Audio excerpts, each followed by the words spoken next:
இன்னைக்கு நம்ம urban company IPO பத்தி தான் பார்க்க போறோம். இந்த ஐபிஓட டோட்டல் இஷ்யூ சைஸ் 1900 கோடி. இதுல ஃப்ரெஷ்ஷா 472 கோடிக்கும் ஆஃபர் ஃபார் சேல் மூலமா 1428 கோடிக்கான ஷேர்ஸை வந்து இஷ்யூ பண்றாங்க.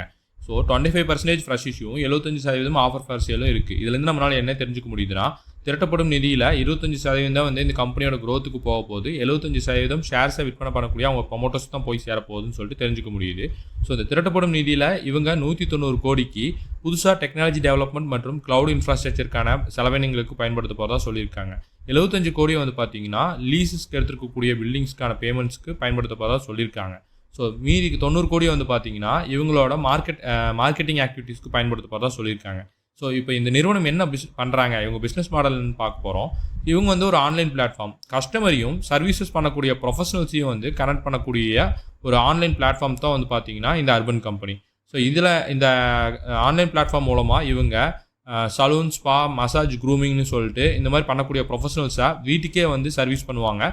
ஸோ அவங்கள வந்து கஸ்டமர்ஸையும் அந்த ப்ரொஃபஷனல்ஸையும் வந்து கனெக்ட் பண்ணுறாங்க. அது மட்டும் இல்லாமல் ஏசி ரிப்பேர் பண்ணுறவங்க, house cleaning, painting, electrician, plumber, அந்த மாதிரி வந்து ஹவுஸ்க்கு தேவையான அனைத்து ஆக்டிவிட்டீஸ் பண்ணக்கூடிய ப்ரொஃபஷனல்ஸையும் வந்து இவங்க இந்த அர்பன் கம்பெனி மூலமாக வந்து கனெக்ட் பண்ணுறாங்க. ஸோ இவங்க இது எப்படி இவங்களுக்கு ரெவன்யூ ஜென்ரேட் ஆகுதுன்னா கமிஷன் பேசிஸ் மாடல் தான். ஸோ இந்த சர்வீஸ் பார்ட்னர்ஸை வந்து பார்த்திங்கன்னா நம்ம கூட கனெக்ட் பண்ணும்போது அந்த சர்வீஸ் பார்ட்னர்ஸ் கிட்ட இருந்து ஒரு கமிஷனை வந்து இவங்க எடுத்துக்கிறாங்க. ஸோ கஸ்டமர்ஸ் சைடில் வந்து பார்த்திங்கன்னா சப்ஸ்கிரிப்ஷன் பிளான்ஸ் வச்சுருக்காங்க. ஸோ அதிலிருந்து இவங்க ரெவன்யூ வந்து ஜென்ரேட் ஆகுது. ஸோ மூணாவது பார்த்தீங்கன்னா இவங்கள ஓன் ப்ராடக்ட்ஸ் வச்சுருக்காங்க. நேட்டிவ்னு சொல்லிட்டு ஒரு பிராண்டில் வாட்டர் பியூரிஃபையர், ஹவுஸ் லாக்கிங், அந்த மாதிரி இருக்கக்கூடிய சிஸ்டம்ஸ்லாம் வந்து பார்த்தீங்கன்னா இந்த பிராண்ட் மூலமாக வந்து விற்பனை பண்ணிகிட்டு இருக்காங்க. ஸோ இந்த மாதிரி இந்த 3 கேட்டகரிஸில் வந்து இவங்களோட ரெவன்யூ வந்து ஜென்ரேட் ஆகிட்டுருக்கு. ஸோ இப்போ இவங்க வந்து பார்த்தீங்கன்னா இந்தியாவில் 50க்கு மேலே இருக்கக்கூடிய சிட்டிஸில் வந்து இவங்க ஆக்டிவாக இருக்காங்க. ஸோ அது மட்டும் இல்லாமல் அப்ராட்லேயே வந்து பார்த்தீங்கன்னா யுஏஇ, சிங்கப்பூர், ஆஸ்திரேலியா போன்ற நாடுகள்லையும் இவங்களோட ஆக்டிவிட்டீஸ் வந்து இருக்குது. ஸோ இப்போ இவங்களோட 70% மேலே ரெவன்யூ வந்து பார்த்தீங்கன்னா இந்த பியூட்டி அண்ட் வெல்னஸ் மற்றும் ஹோம் ரிப்பேர்ஸ் இதிலிருந்து தான் வந்து பார்த்தீங்கன்னா வந்துட்டுருக்கு. ஸோ இவங்க இப்போ ஃபினான்ஷியல்ஸ் பார்ப்போம். இவங்களோட டோட்டல் ரெவன்யூ வந்து 2023 ஃபினான்ஷியல் இயரில் 726 கோடியாக இருந்திருக்கு. ஸோ அது படிப்படியாக உயர்ந்து 2025 ஃபினான்ஷியல் இயரில் 1660 கோடியாக வந்து உயர்ந்திருக்கு. ஸோ இதுலேருந்து நம்மளால் என்ன தெரிஞ்சுக்க முடியுதுன்னா இவங்க ரெவன்யூ வந்து கன்சிஸ்டண்ட்டாக க்ரோத் ஆகிருக்கு நம்மளால் தெரிஞ்சுக்க முடியுது. ஸோ ப்ரீவியஸ் ஃபினான்ஷியல் இயரோட தற்போது 36% க்ரோத் ஆகிருக்கு இவங்க ரெவன்யூன்னு சொல்லிட்டு நம்மளால் தெரிஞ்சுக்க முடியுது. இது ஒரு நல்ல பாசிட்டிவ் சைன் தான். ஸோ ப்ராஃபிட் வந்து பார்க்கும்போது ஃபஸ்ட்டு 23-24 வந்து பார்த்தீங்கன்னா இவங்க ஒரு லாஸ் மேக்கிங் கம்பெனியாக இருந்திருக்காங்க. ஸோ படிப்படியாக இவங்க லாஸஸ் குறைஞ்சிட்டு வந்து தற்போது 2025 ஃபினான்ஷியல் இயரில் நல்ல ப்ராஃபிட் மேக்கிங் கம்பெனியாக வந்து உயர்ந்திருக்காங்க. ஸோ இது வந்து பார்த்தீங்கன்னா இவங்க ப்ராஃபிட்டும் வந்து பார்த்தீங்கன்னா நல்ல பொசிஷனில் இருக்குது.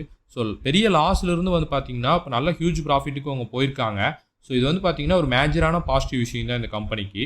ஸோ அது மட்டும் இல்லாமல் இவங்க நெட்வொர்த் பார்க்கும்போது வந்து பார்த்தீங்கன்னா 2023-24 வந்து ஸ்லைட்டாக டிப்பாக இருந்தது. ஸோ லாஸஸ் காரணமாக இப்போ ப்ராஃபிட்டபிலிட்டி வந்ததுனால இது வந்து நல்லா ஸ்ட்ராங்காக இம்ப்ரூவ் ஆகிக்கிறத நம்மளால் பார்க்க முடியுது. இவங்களோட ரிட்டர்ன் ஆன் நெட்வொர்த் வந்து பார்த்தீங்கன்னா 13.35% இருக்குது. இது வந்து டீசெண்டாக இருக்குது. இவங்களோட பேட் மார்ஜின் வந்து பார்த்தீங்கன்னா 19% இருக்குது. அதாவது 2025 ஃபினான்ஷியல் இயரில் பாசிட்டிவ்க்கு வந்திருந்தாங்க. அதை வச்சு பார்க்கும்போது இவங்களோட பேட் மார்ஜின் 19% இருக்குது. ஸோ இது வந்து நல்ல பேட் மார்ஜின் தான்.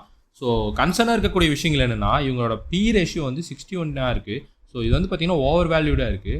இவங்களோட வேல்யூஷன்ஸ் வந்து பார்க்கும்போது 8.27 டைம்ஸ் வந்து இவங்களோட ப்ரைஸ் டு புக் வேல்யூ இருக்குது. இதுவும் வந்து பார்த்தீங்கன்னா ஓவர் வேல்யூடாக இருக்குது. ஸோ இதெல்லாம் வந்து பார்த்தீங்கன்னா கன்சர்னாக இருக்கக்கூடிய விஷயங்களாக இருக்குது. இப்போ வந்து பார்த்தீங்கன்னா இன்வெஸ்டர்ஸ் வந்து ஹை ப்ரீமியம் பே பண்ணுற மாதிரி இருக்குது. இப்போ வந்து இவங்க பாசிட்டிவில் இருக்காங்க, இவங்களோட ப்ராஃபிட்டு நல்ல ஹியூஜ் ப்ராஃபிட்டில் இருக்காங்க. ஸோ இதனால் வந்து பார்த்தீங்கன்னா இது ஒரு நல்ல பாசிட்டிவாக இருக்கும். ஸோ இதே நெக்ஸ்ட் ஃபினான்ஷியல் இயரில் வந்து இவங்க லாஸை போஸ்ட் பண்ணும்போது வந்து பார்த்தீங்கன்னா இது வந்து இன்வெஸ்டர்ஸ்க்கு வந்து அது பாதகமாக அமையும். ஸோ இப்போ இந்த மாதிரி தான் வந்து இவங்களோட ஃபினான்ஷியல் பெர்ஃபார்மன்ஸ் தற்போது இருக்குது. ஸோ இப்போ இந்த நிறுவனத்தை அப்ளை பண்ணலாமா வேணாமா அப்படிங்கிற பாயிண்ட்டுக்கு வருவோம். ஸோ இவங்க இந்த நிறுவனத்துக்கோட கிரே மார்க்கெட் ப்ரீமியம் வந்து பார்த்தீங்கன்னா 138 ரூபாயை ட்ரேட் ஆகிட்டு இருக்குது. இது வந்து பார்த்தீங்கன்னா 34% வந்து லிஸ்டிங்கையும் தரக்கான வாய்ப்பு இருக்குன்னு சொல்லிட்டு இண்டிகேட் பண்ணுது. ஸோ இது என்ன நம்மளுக்கு காட்டுதுன்னா இந்த நிறுவனத்துக்கு வந்து நல்ல டிமாண்ட் இருக்குன்னு சொல்லிட்டு நமக்கு காட்டுது.